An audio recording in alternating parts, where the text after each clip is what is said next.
बिस्मिल्लाहिर्रहमानिर्रहीम। अस्सलाम वालेकुम। वीवर माइक्रोसॉफ्ट ऑफिस के टूल माइक्रोसॉफ्ट वर्ड के लेक्चर नंबर 30 के साथ हाजिर खिदमत हूँ। वीवर जानने के लिए कि आज हम किस सवाल से डिस्कशन करने वाले हैं, चलते हैं माइक्रोसॉफ्ट वर्ड पे।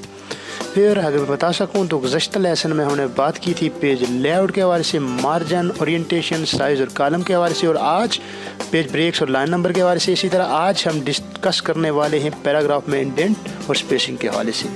वीवर अमूमन इसकी सेटिंग को ज़्यादा छेड़ा नहीं जाता, लेकिन फिर भी सिखाना मेरा मकसद है।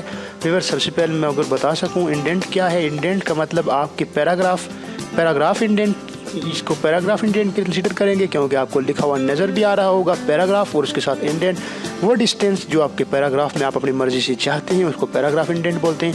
फॉर एग्जांपल इस पैराग्राफ को मैं डिस्टेंस देना चाह रहा हूँ, यहाँ से लेफ़्ट साइड से मुझे कितना डिस्टेंस चाहिए, तो यहाँ से मैं जस्ट यहाँ पर क्लिक करता जाऊँगा, आपको पैराग्राफ में इंडेंट इम्प्लीमेंट होता दिखाई देगा।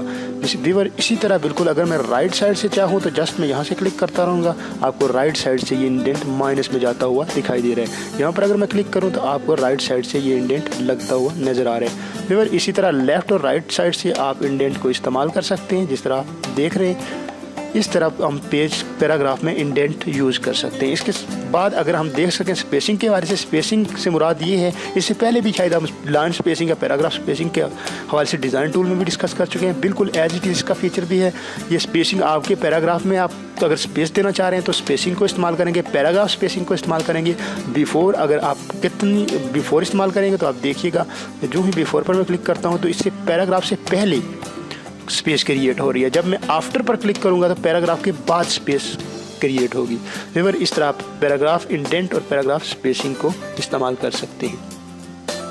वीवर इससे आगे अगर मैं बता सकूं position, wrap text, bring forward, send backward, ये तमाम चीज़ें पेज की पिक्चर के हवाले से है। पिक्चर टूल में हम इनको डिटेल से डिस्कस कर चुके हैं। बहरहाल फिर भी यहाँ मैं सरसरी आपको बता देता हूँ एक पिक्चर इंसर्ट करके। अगर आप डिटेल से देखना चाहते हैं तो आप जिस लेक्चर में पिक्चर के बारे से डिस्कशन की थी उस लेक्चर को एक बार दोबारा रिवाइज़ कीजिए, इंशाल्लाह आपके कंसेप्ट बिल्कुल क्लियर हो जाएंगे। फिर अगर मैं बता सकूं पेज लेआउट पर जाकर आप देखिए उस तमाम चीज़ें दोबारा जो हाइड थी वो अब शो हो रही हैं। इसका मतलब ये है कि ये सारी चीज़ें पिक्चर से रिलेटेड हैं। अगर पोजीशन पर क्लिक करें तो आप बता सकते हैं कि पिक्चर आपकी किस पोजीशन पर हो, पेज के सेंटर में हो, राइट साइड हो, लेफ़्ट पे हो, इस तरह आप इसको सेट कर सकते हैं। वीवर इन चीज़ों के हवाले से हम डिस्कस कर चुके हैं, इसलिए मैं यहाँ टाइम बचाने के लिए इसके हवाले से मज़ीद डिस्कशन नहीं करूँगा। इसके बाद आप send to backward, send to front, ये लिखा हुआ आपको नज़र आ रहा है, ये भी पिक्चर से रिलेटेड है कि पिक्चर को आप टेक्स्ट के बैक साइड पर भेजना चाह रहे हैं या टेक्स्ट के फ्रंट पर भेजना चाह रहे हैं, ये चीज़। इसके बाद आप अलाइन, इसके हवाले से भी डिस्कशन की थी, अलाइन लेफ़्ट रखना चाह रहे हैं, राइट रखना चाह रहे हैं या सेंटर रखना चाह रहे हैं। वीवर आप जिस तरह देखिए मैंने अलाइन पर क्लिक किया तो पिक्चर सेंटर में आ गई, क्योंकि मैंने इस वक्त अलाइन जो सिलेक्ट की थी वो सेंटर थी।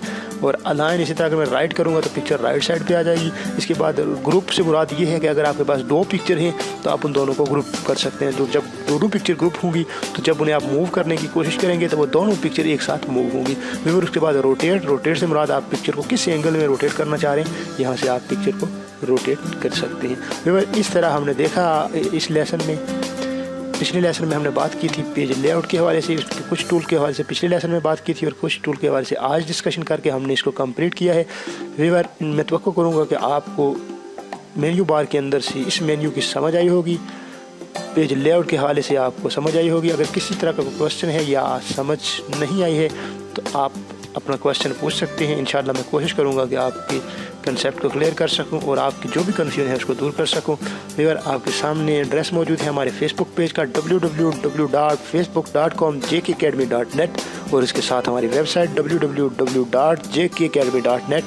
और इसके अलावा आप हमारे यूट्यूब चैनल को भी सब्सक्राइब कीजिए ताकि हम जो भी लेटेस्ट वीडियो अपलोड करते हैं वो विद इन टाइम आप तक पहुंच सकें। अगर आप कोई सजेशन देना चाहते हैं तो आप SMS की सूरत में भी सजेशन दे सकते हैं। वीवर अपना ख्याल रखिएगा, तो हमें याद रखिएगा। अगले लेसन तक के लिए दीजिए इजाज़त। अल्लाह हाफिज़।